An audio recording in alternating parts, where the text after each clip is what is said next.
शान्तिरन्तरिक्षगं शान्तिर्द्यौ शान्तिर् दिशः शान्तिरवान्तर दिशा शान्तिरग्निः शान्तिर्वायुः शान्तिरादित्यः शान्तिश्चन्द्रमा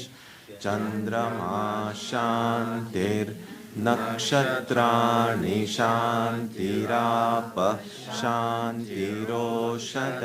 शान्तिर्वनस्पतयः शान्तिर्गौ शान्तिरजा शान्तिरश्वः शान्तिः पुरुषः शान्तिर्ब्रह्म शान्तिर्ब्राह्मणः शान्तिः शान्तिरेव शान्ति शान्तिर्मे अस्तु शान्तिः.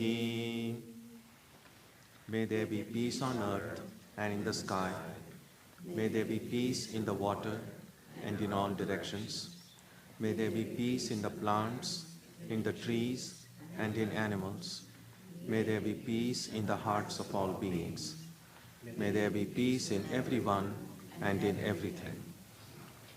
Sarvetra sukhinas santu, sarve santu niramayaha, sarve bhadrani pashyantu, ma kaschid dukkha bhag bhavet, sarvastaratu durgani, sarvo bhadrani pashyatu, sarvas sadbuddhimapnotu, sarvas sarvatra nandatu. May all be happy and healthy. May all see what is good, and may no one experience misery. May all overcome their obstacles and acquire good tendencies. May people everywhere find joy and fulfillment.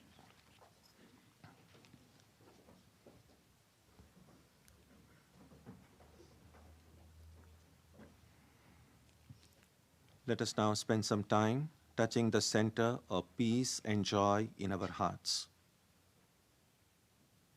A good way to begin the practice is to withdraw the scattered energies of the mind and bring them to rest on one point.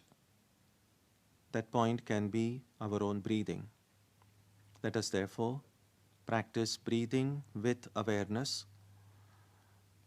As we breathe in, let us visualize that our body and mind are being filled with love, strength, and compassion. And as we breathe out, let us release all the stress, anxiety, and exhaustion in the body and mind. Let us practice this way for a while.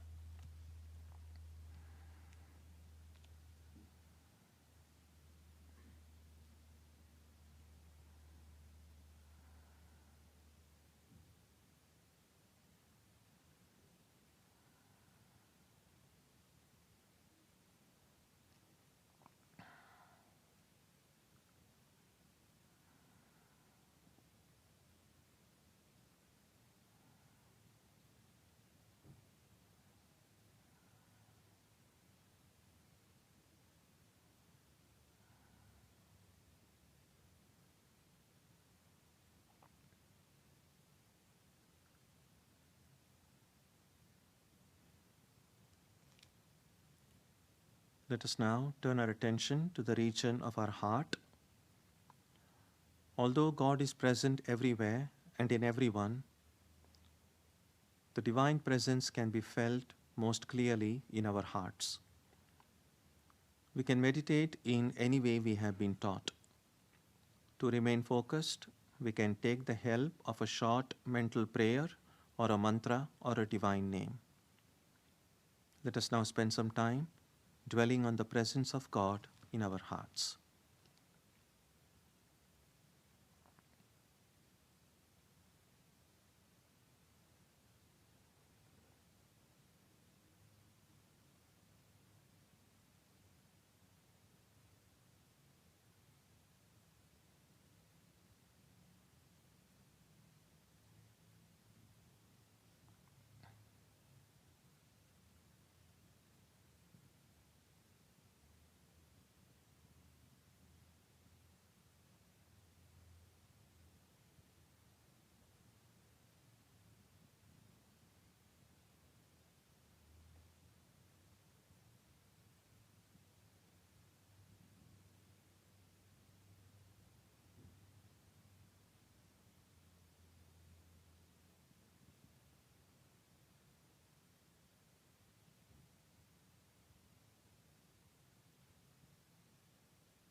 Om Shanti Shanti Shanti Harihi Om.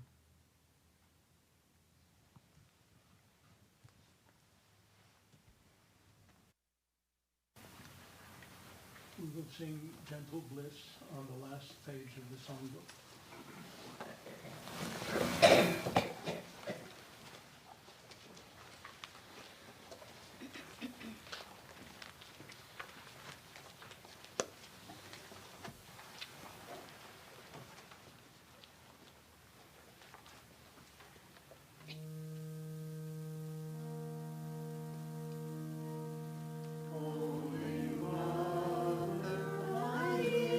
Speak to me when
We're very happy this morning to have Swami Chidbrahmananda as our guest speaker. Many of you are probably seeing him and will be hearing him for the first time. Swami Chidbrahmananda joined the Vedanta order, the Ramakrishna order, in 1999 at a monastery in San Francisco. And he was ordained a monk. He got his final vows in the year 2012, 3 years ago. So he's one of our youngest monks. Swami Chidbrahmananda has, since the last few years, he's been in Southern California and now presently in the Vedanta Center in Greater Washington, D.C. He's been teaching Vedanta and practicing Vedanta. And he's also an accomplished musician. Today, unfortunately, we won't have the chance to hear him, but I do hope in one of his future visits we'll get to hear his music as well. Swami Yogatmanandaji is also here. He's the head of our center in Providence, and I'm thankful to him for driving Swami Chidbrahmananda and bringing him here this morning. So please welcome Swami Chidbrahmananda.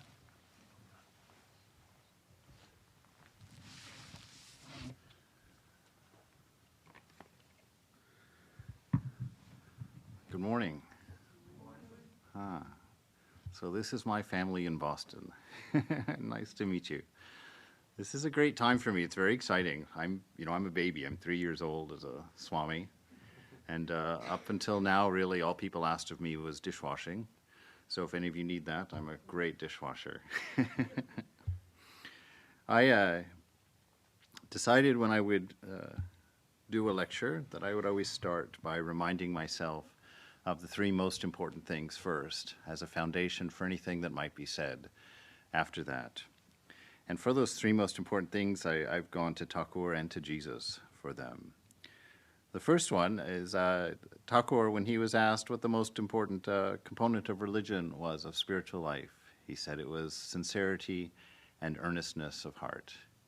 He said that if you were sincere and earnest in your practice, in your quest for knowing the divine, that God would take responsibility for you, and even if you started in the wrong direction, he himself or she herself would take care of that and move you in the right direction.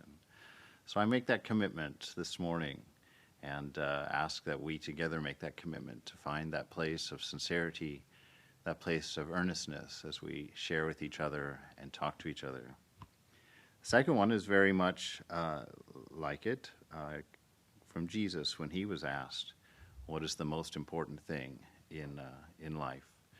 And he said it's twofold. The first is to love God with all of your heart, soul, mind, and strength. And the second is like it, to love your neighbor as you love yourself. And one of the beauties of Vedanta, for me, is that it brings those two together, makes them one commandment. And so it's a commitment to love this morning, that I will open myself to you, you open yourself to each other, and we'll practice our divinity with each other and seep everything that we talk about in that love and that trust and best assumptions for one another. And the third one is again from Ramakrishna. He was sitting on the banks of the Ganges and he was throwing the pairs of opposites into the ocean, into the Ganges. You know, mother, here's your good and here's your bad, take them both, give me only pure love for you. And he came to truth, and he was about to cast truth off to throw its opposite in as well. And in that special way that Thakur interacted with the mother, she wouldn't let him. And he realized that truth is fundamental to our practice and to our moving forward. And so I have a commitment to myself and to speak the truth as far as I know it, but then to apply a second meaning of truth, and that's an inner integrity for all of us. That when we approach the scriptures, we have that inner integrity to have that truth permeate ourselves so that our words, our thoughts, and our actions are all in alignment with one another.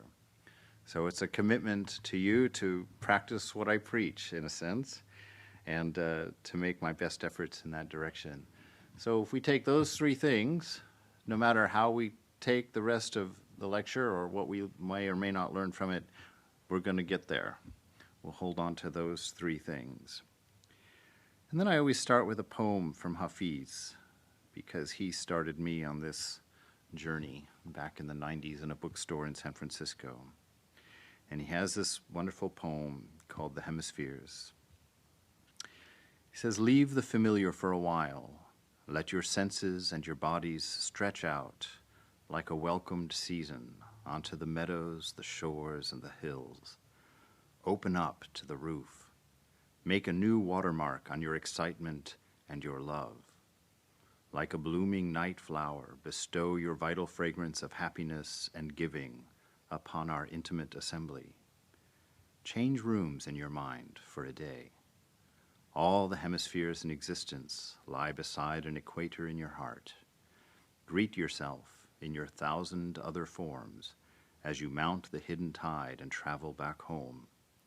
All the hemispheres in heaven are sitting around a fire chatting while stitching themselves together into a great circle inside of you."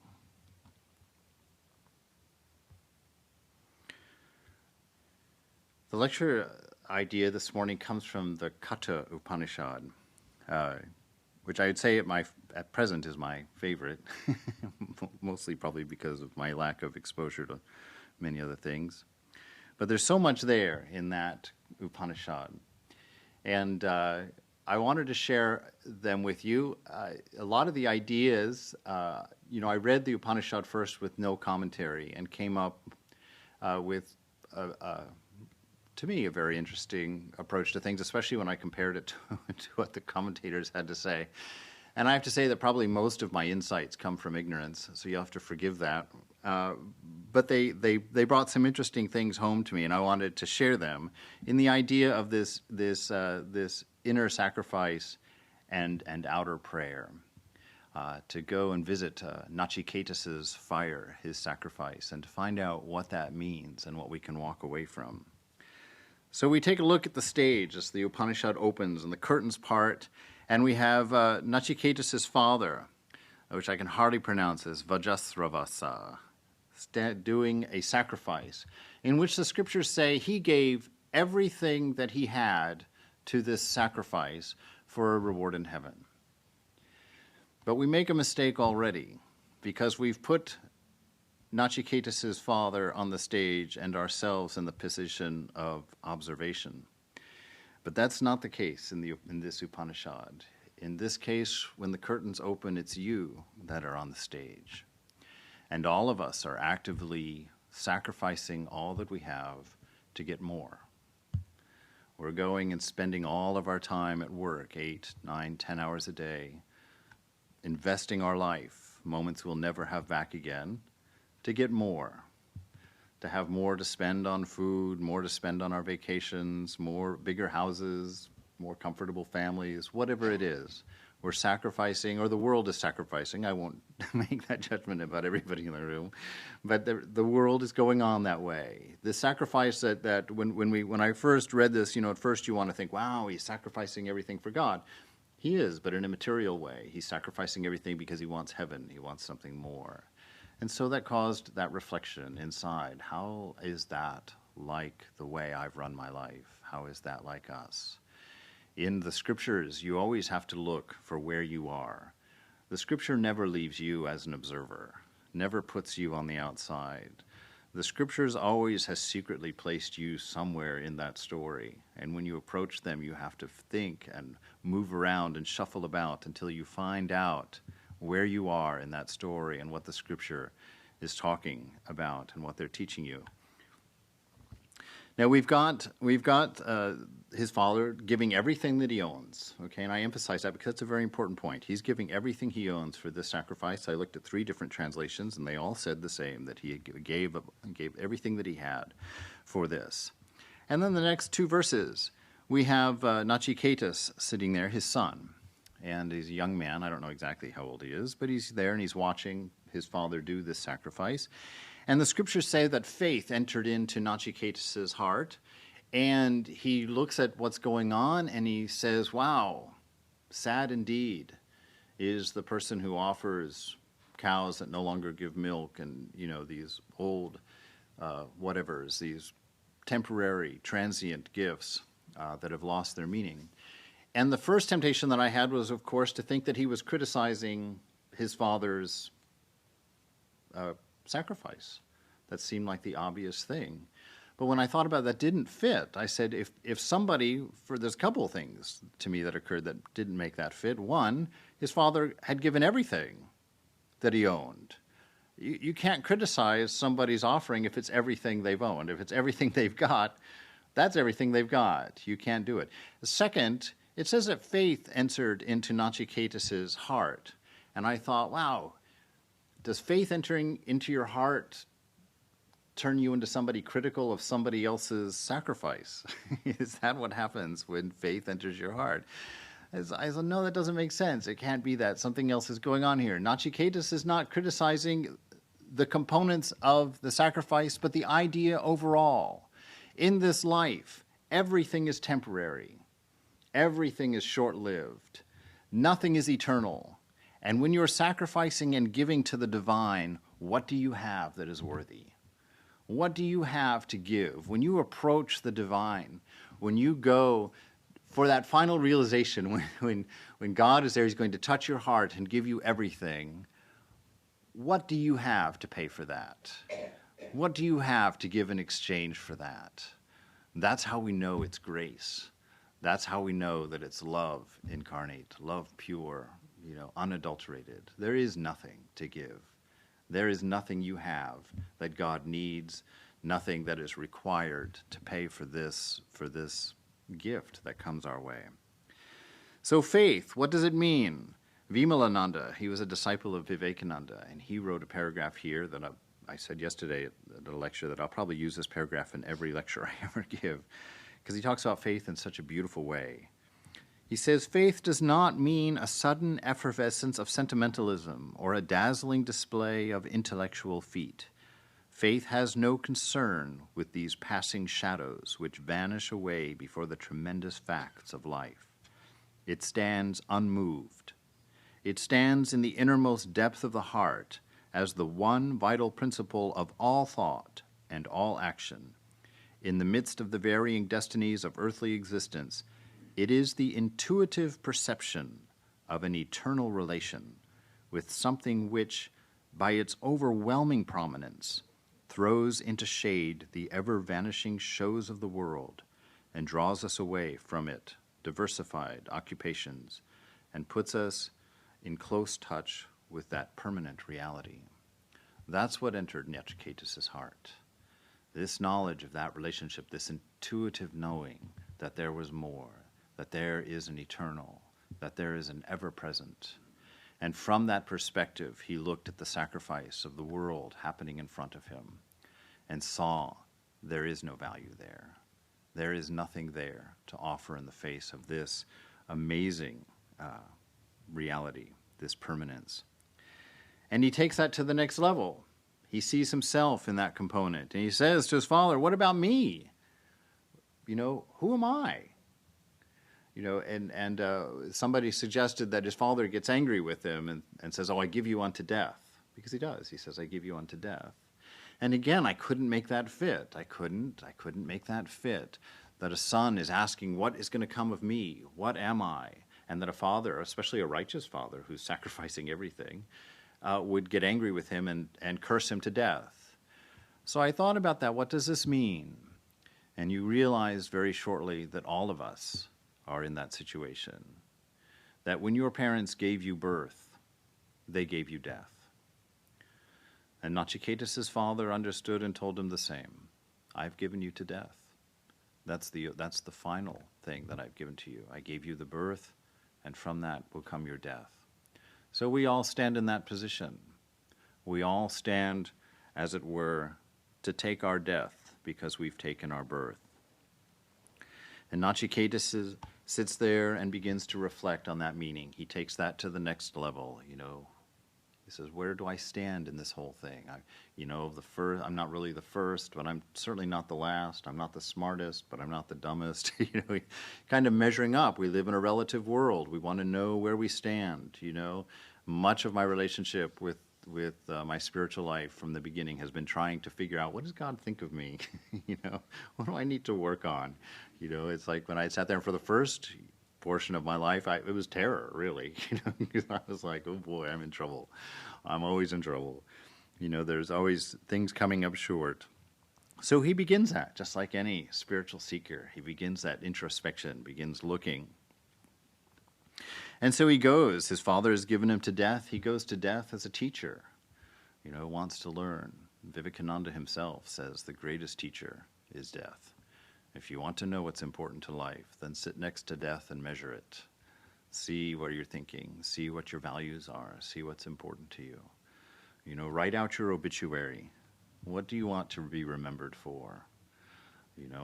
He was the best looking. Nah, not really. Not really. Well, some people might want that. But no, when you sit there, you want to be remembered for being loving, right? You want to be remembered for taking care, for caring for people, for having been there for people when they needed you, for having thought about people when they were sick, for having taken care of the young'uns. That's what you want to be remembered for. You don't want to be remembered, he made a lot of money. Boy, that guy made a lot of money. He dressed really great. Those things went with you. They're gone. But your acts of love are what will survive you. They are the things that people will remember about you. So Nachiketas is thinking about this, and he goes to the kingdom of death. He wants to measure this life. He wants to find out what's important. So where is this kingdom? I sat in at least 2 classes on the Katha Upanishad where that became a big part of the discussion. How did he go to Yama's realm? How did Nachiketas get there?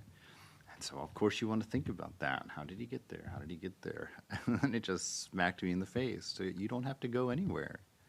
Where do you think you are now? Where do you think this is? Every single living being will bow full Ashtanga Pranam to death. This is his kingdom. You're sitting in the realm of Yama now and facing that. You're sitting in his waiting room. You've gone there. So your parents have given you to death, and now you're in the waiting room in the realm of Yama, wanting to learn. You are that Brahmin. It says, verily, like fire, a Brahmin guest enters a house. The householder pacifies him by giving him water and a seat. Bring him water, O king of death. And Yama said, O Brahmin, salutations to you. You're a venerable guest, and have dwelt in my house 3 nights without eating. Therefore choose 3 boons. 1 for each night, O Brahmin. May all be well with me. So you sit here in the realm of Yama. He hasn't visited you yet, as such, because you're still sitting here. We haven't burned you or buried you. So Yama has not quite come to you. But you're sitting here and you're waiting. And when he comes to you, he's giving you your boons right now. He's sitting here saying, okay, you're in my home. I'll give you 3 boons. And so Nachiketas takes these 3 boons, and they're not that surprising. His first one, rather tricky, says, O death, may my father be calm, cheerful, and free from anger toward me. May he recognize me and greet me when I have been sent home by you. This I choose as my first 3 boons. So when you're facing death, the first thing you're concerned about, the people you leave behind. Your first thought, I want it to go well with my father. I want it to go well with my mother, my family, my kids. I want them to be all right. But if you're giving a boon, what do you want to do? You want to make sure that I prefer not to die, right? That's your first boon. So he kind of builds that into his first request. I want my father not to be angry. I want things to go well with my family, and I want them to recognize me when I go home, because I'm not going to stay here. I just want some information, and then I'm going to go. So he's like that. He wants to get back there, and he wants to be recognized, which means he doesn't want a death and a rebirth and go back and not be recognized. He wants to go back home. So that's his first concern. His second one, Nachiketas said, in the heavenly world there is no fear whatsoever. You, O death, are not there, and no one is afraid of old age. Leaving behind both hunger and thirst, out of the reach of sorrow, everyone rejoices in heaven. You know, O death, the fire, the sacrifice which leads to heaven. Explain it to me, for I am full of faith. The inhabitants of heaven attain immortality. This I ask as my second boon. Yama said, I know well the fire, sacrifice, which leads to heaven, and I will explain it to you. Listen to me. Know this fire to be the means of attaining heaven. It is the support of the universe. It is hidden in the hearts of the wise. So his second boon, Nachiketas, he's already asked for his family and his friends to all be well. Now he's asking about himself. I want to go to heaven. I want to be free of fear. I want life. I want this to go well. I want things to be fine. And he says, Death, you know this sacrifice. Please teach it to me. And it says that Yama then told him about the fire, which is the source of the worlds, and what bricks were to be gathered for the altar, and how many, and how the sacrificial fire was to be lighted. Nachiketas, too, repeated all of this as it had been told him. And Yama, being pleased with him, spoke again.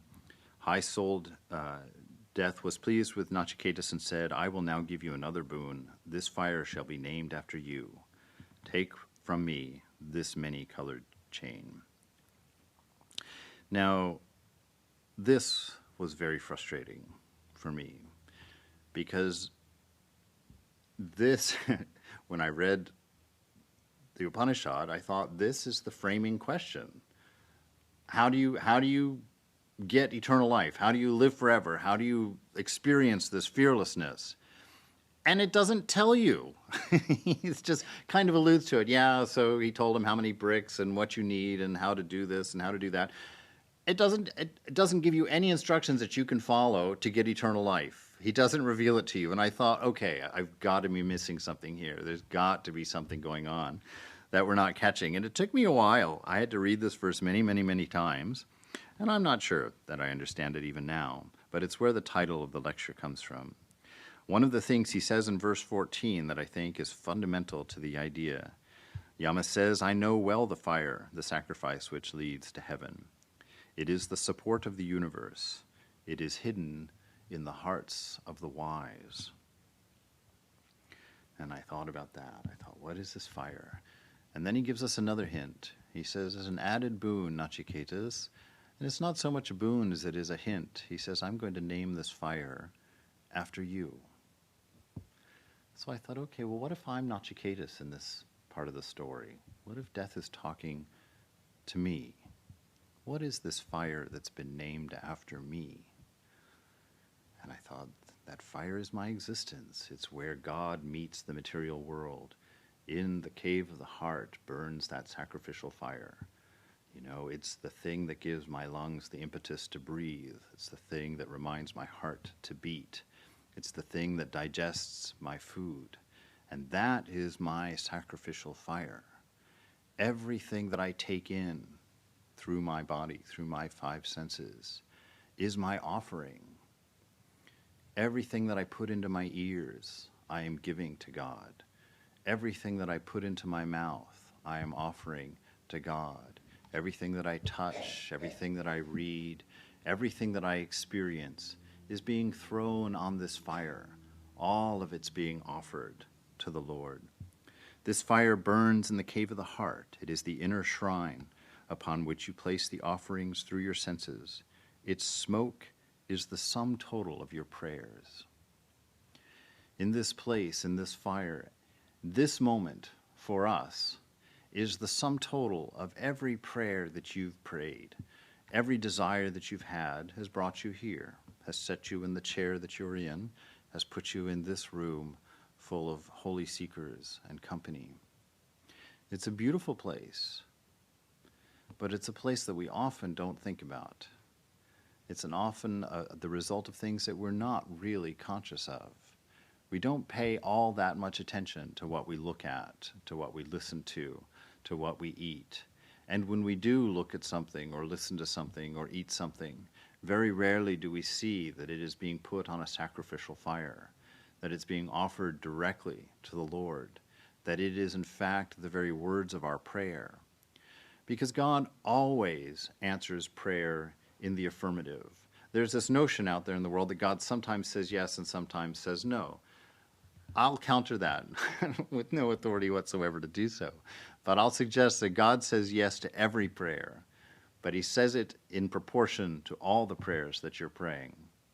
So if you pray for fame, but then sleep through the audition, he gave you both. And the sum total of them wasn't fame. It was just another boring Saturday. That's how we come to mediocrity, because we don't conscientiously pray by the way that we live. You know, we just kind of toss things on that fire and let them burn, and we move on to the next thing. There's no consideration, no focus to what we're asking for and to getting where we want to go. And we wonder, why am I not getting? I asked for a much bigger life than this. I mean, I wanted a big car, I wanted a big house, I wanted a big bank account. How did I end up in a studio in the basement on 4th Street? How did this happen to me? You know, maybe it was all of your carousing in college. That was a prayer too. Maybe it was all the sleep that you put in through those years. You have to consider these things, and that's why the scriptures, and Thakur in particular, said to be focused in your mind. Pull your scattered mind together so that you at least become aware of what you're asking for. Not just the occasional moments where you pop into, you know, your consciousness and say, I want a big house, thanks a lot. And then off you go for the rest of the day, and you think that was your prayer. Well, that wasn't your prayer, you know. I think that point is made. There's a wonderful verse in Thessalonians in the Bible where it says, pray without ceasing. And that inspired a book, which many people have read. It made its way around the Vedanta circles, called The Way of the Pilgrim, where this pilgrim goes around trying to figure out, what does that mean? How is it possible to pray without ceasing? How can that happen? Well, the way that happens is to realize that you do already. You are praying without ceasing. You know, your life is that active conquest of prayer. It's an open communication with the divine. You know, God alone exists. Everything else is illusory, the scriptures say, which is to say that everything we see is God. Everything that we touch is God. Everything that we know is God. But we've given it many, many, many different names. We're not conscious of those things. That's why all of the avatars in all the religions talk in terms of wake up. You know, as a kid sitting in church, I'd be like, I am awake, and that's part of the problem. I had to come to church. I'd be in bed if I didn't have to be awake. What are you talking about, wake up? You know? But it's that day-to-day droll of material life without its meaning, you know, without God behind it. There's nothing there to keep you awake. It's the steady beat of a drum. You know, the sun goes up, the sun goes down. You know, get out of bed, you go to bed. You dirty the dishes, you clean the dishes. You know, you wash the car, you dirty the car. You go to work, you return from work. It's just a steady rhythm. That's all there is to the material world. And with the divine, without the support of the whole universe, which is another hint that he gives us about what he's talking about, that it dwells in you, without your consciousness, without this point of consciousness, the world doesn't exist. There is no universe there. You are the support of your universe. Without you in the middle of it, that point of reference doesn't exist. It's not there at all. So, to realize that you are in fact praying without ceasing is the real struggle. To wake up and to become conscious, to become aware of what you are asking for. And after you become aware, to begin to focus those prayers. You know, when the scriptures tell you, like in the Yoga Sutras, the yamas and the niyamas, you know, when that long list of rules that has become religion is presented, they're not the point. The rules aren't the point. It's through those rules that you become aware. It's through those rules that you become in charge of what you are asking for. It's through those rules that your mind calms to the point where you see and understand, where you find that peace and that relationship that is within you. And your life becomes that dialogue. Your life becomes a dance. It becomes a constant ongoing conversation with the beloved, with the love of your heart. With everything that you've ever enjoyed, you begin to realize it was God alone. That the bliss of that first kiss was God. You know, the bliss of listening to your favorite song is the divine. All of that has been a reflection of God all along. Though you've called it a song, though you've called it a girlfriend or a boyfriend, though you've called it a career, though you've called it a family, a wife, a son, it was all the divine. And through the practice of these disciplines, through the calming of the mind, through the developing of this awareness, you begin to see that you have been dancing with the divine the whole time. Like the poem says, greet yourself in your 1,000 other forms. It becomes the reason for your love. You see that reflection of pure divinity in the eyes of the people around you. You know, there's another wonderful poem where Hafiz bends down, a dog comes up wagging its tail, and Hafiz scratches his ears and then bends down and whispers in his ear, "My beloved, I am so glad you came to visit me today." So something as benign as scratching a dog behind his ears becomes a profound moment for a person who sees. You know, standing there in line at Starbucks and buying your latte becomes an interaction because you look in the eyes, and this is a good practice. This is a good practice. Take a moment.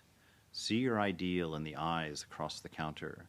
Don't see something you've named and assumed before as counter help or a minimum wage employee. See God. You know, that's one of the most beautiful things that I've ever heard from Vivekananda when he says, don't seek God. See God. You've never seen anything else. How can you seek something which is the only thing that you've ever been looking at? Become aware of what you're seeing.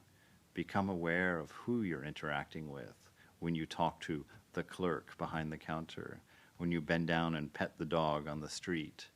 You know, even do that sometimes. You know, after I read that poem by Hafiz, I in fact did that to a dog. Just bent down and kind of jokingly, because I didn't see it that way in a real way, but I wanted to. I wanted to understand. And even just that practice, the fun of bending down and whispering in the dog's ear, "My beloved, I'm so glad you came to see me today," added some spice to life.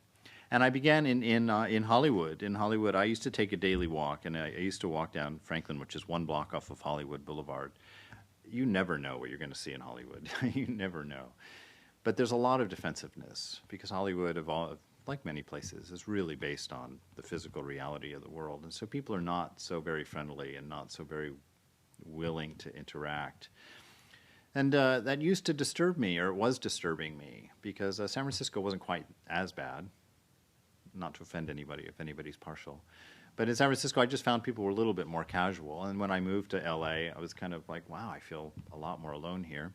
So I decided I was going to make this a practice. I was going to start making eye contact with people that I passed on the street, not to say anything to them necessarily or to disturb them, but to see Thakur there, to see him in their eyes, and to put out my prayer accordingly.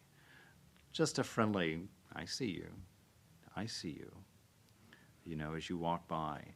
And there was a thing that happened, you know, and of course everybody speaking from the pulpit talks about this big change happened, but in fact it did. I was standing one day at a stoplight in Hollywood there, and doing this practice, just kind of trying to be conscious of God, walking around, doing his business in the world around me. And the person next to me, I nodded and smiled, and they began talking to me. First time, I'd been there for several months. They began talking to me. And I continued this idea that I was talking to Thakur. And it gave an authenticity to my response to them. I didn't have to know their history, their story, their whatnot, to feel my heart open to them. I didn't have to know anything about them. They were my beloved. They were my divinity. They were a reflection of pure love. And in that conversation, I assumed that. And I felt their soul respond to that. And the world changed for me. The world became a friendlier place. And I realized the truth of that. If you want to change the world, change yourself. If you see the world as your beloved, and you talk to that beloved when you approach the world will hear that. That person across the counter, when you look at them, when you look at them as your beloved, and you make that interaction not about, give me my eggs, I'm out of here. Look at them. Hello, good to see you today. How is it? Is it so? You talk to them with that familiarity, even though you may never have seen them again. They respond to that. They naturally, because they are that. And they know at a level, unconscious for sure, but at a level, when you talk to a person as a soul, their soul is stirred. They will hear that. They will respond to that. That was my introduction to Vedanta. When Pravrajaka Mokshaprana talked to my soul for the first time in my life, somebody addressed my soul and not me. You know, I knew her for 10 minutes and she changed my life. She didn't really say anything more than me, except 2 words, actually. She said 2 words to me, but she said them to me, to that which sits on the stool in the back of the mind. You know, that thing which listens to the ear, that being which is looking through the eyes, taking all of the sacrifices in. She addressed that me, and I felt that. I knew that. So this is the way to live in the world. This is the challenge of becoming unified in your prayer. To see and let God be close to you. There's a wonderful story in the gospel with the master smiling, it says in parentheses, because the master's always laughing or smiling. You can't go more than a page or 2 before somebody's laughing or somebody's chuckling or somebody's, well, always smiling, actually.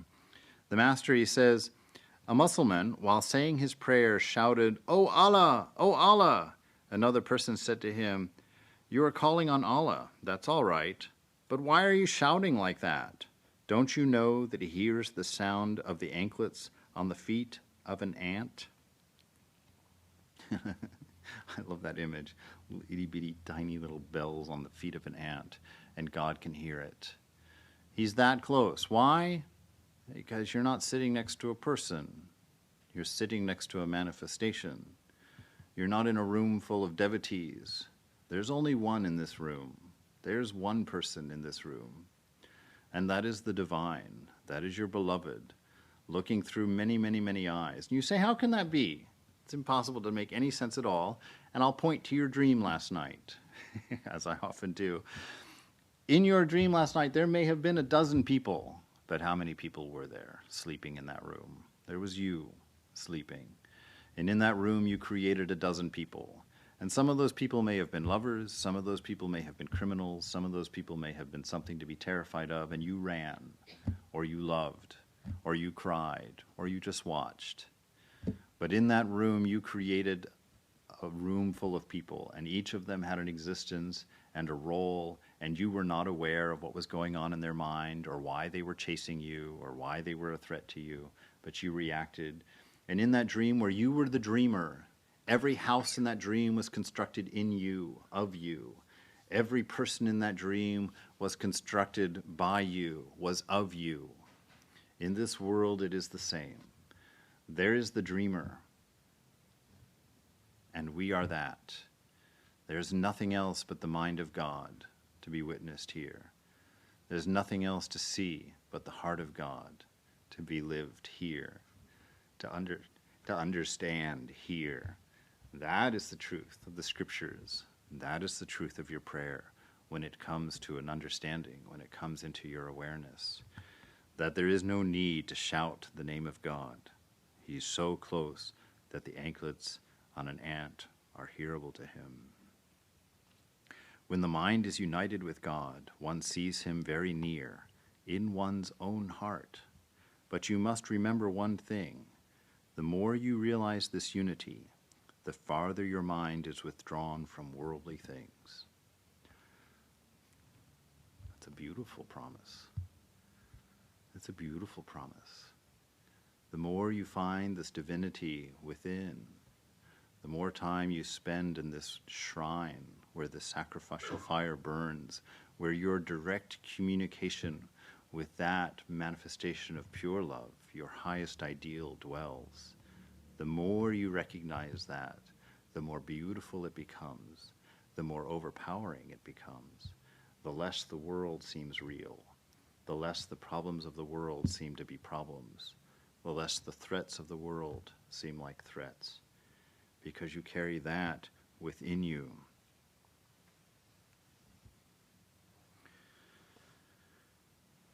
Just then the master appeared in the room, all right, and coming to learn of the cause of the fun that the devotees were having, he gently touched Naren, Vivekananda, and plunged him into deep samadhi. The touch produced a magic effect, and Narendra entered a new realm of consciousness.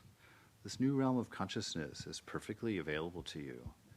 Thakur touched Naren, and Thakur is willing to touch you if you recognize his nearness.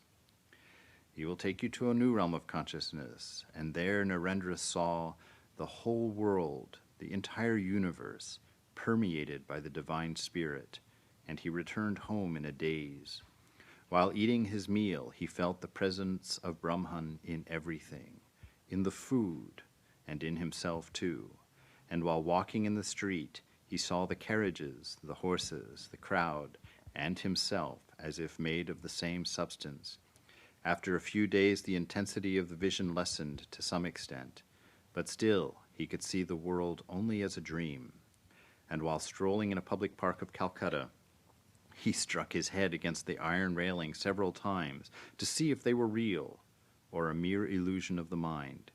Thus he got a glimpse of non-dualism, the fullest realization of which was to come only later at the Kasipur garden house.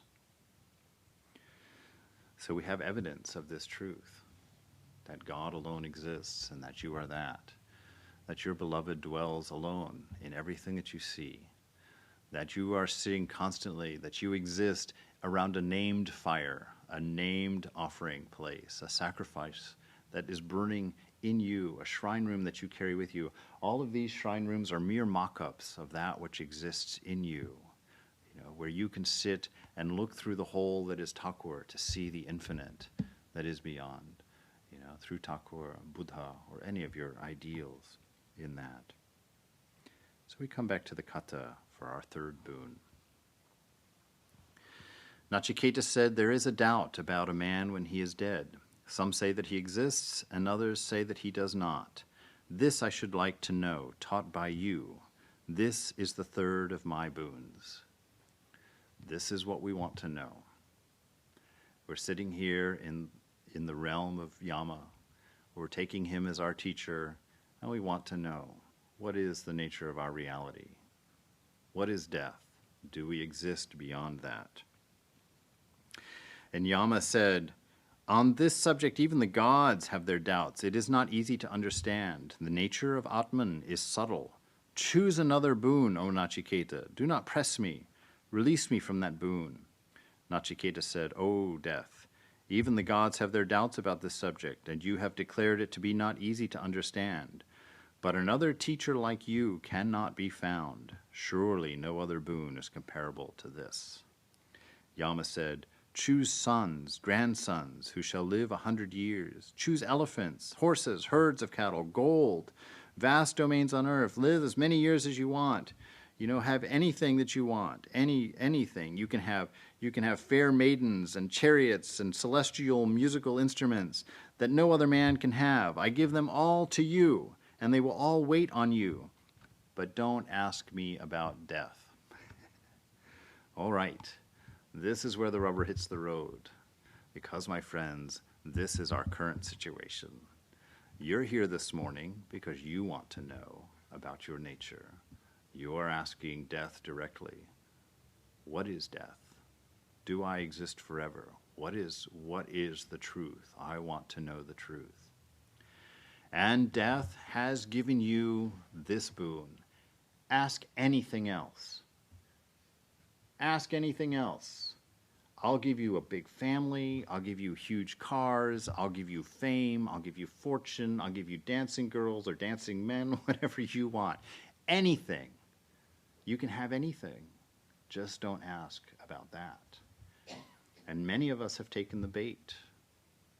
Many of us have lost the focus of our prayer.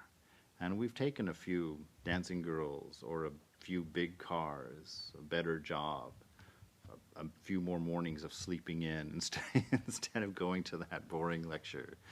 So many times we've been tricked by death and taken that boon, taken his offer, and not insisted on knowing. But Nachiketa says, "O death, these things endure only until tomorrow. Furthermore, they exhaust the vigor of all the sense organs. Even the longest life is short indeed. Keep your horses, keep your dances, keep your songs for yourself. Wealth can never make a man happy. Moreover, since I have beheld you, I shall certainly obtain wealth. I shall also live as long as you rule. Therefore no boon will be accepted by me but that one which I have asked. Who among decaying mortals here, having approached the undecaying immortals and coming to know that his higher needs may be fulfilled by them, would exult in a long life, after he had pondered on the pleasures arising from beauty and song? Tell me, O death, of the great hereafter, about which man has his doubts. Nachiketas is the perfect example. It's the challenge for you. Will you take the boon? Will you take his offer? Take door number 2 instead of door number 3. Will you surrender, or will you hold on to your principle like Nachiketas and understand there is no teacher like death? There is not a greater teacher for you to learn the facts and important things of life than death. And hold on to your demand to know the truth about yourself, the truth about your existence, and live your life accordingly, that you will sit around the fire burning in the chamber of your heart and make your sacrifices accordingly, so that your prayer is heard and your prayer is focused and your prayer is singular. I want to know who I am. I will not take your dancing girls. I will not take your careers. I will not take your pleasures, for they last only till tomorrow. And even after having them, I am only exhausted from having obtained them. There is nothing there. The wealth of the world cannot make a man happy. There's a great proverb in the Bible that says the ears cannot be filled by hearing, and the eyes cannot be filled by seeing. How much seeing and hearing and touching do you need to do before you realize that, before you see that? Be Nachiketas. Hold on to your principle. Do not sell out. Demand of the divine that knowledge that makes you one with your universe.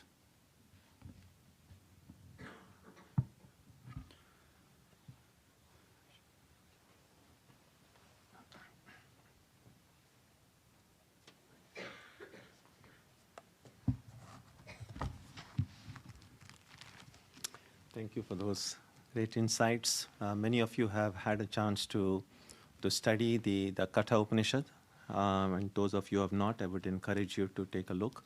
Whether you are reading it for the first time or rereading it, many of the ideas that came up today will be very helpful in your understanding and reflection on this great Upanishad. It was one of the very favorite Upanishads of Swami Vivekananda. This concept has some of the very basic ideas of Vedanta can be found in that one. So thank you once again. And next time you come, we want to hear your music. Keep that in mind. Our topic next Sunday for Satsang will be the reality non-show. I have no idea what that title means, so we'll have to figure out, week's time what exactly we'll discuss under that heading. On Wednesday, we will continue the study of the Gita. We are studying the 12th chapter at present. That's on Wednesday evening at 7:30. Tuesday and Saturday, our Arati and meditation will also continue as usual at 6 o'clock. So you're welcome for all of these programs. We'll conclude with a prayer now on page 3 of your books.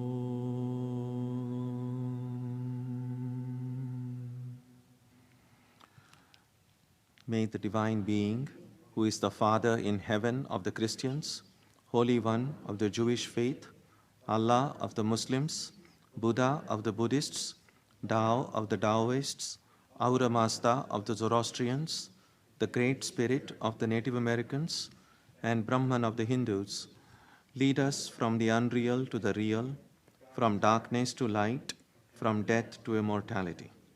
May we be granted strength, freedom, and clear understanding. May we learn to see God in our own hearts and in everyone around us. May God bless us all and fill our hearts with gratitude, grace, and love. Om Shanti Shanti Shanti. Peace, peace, peace be unto all.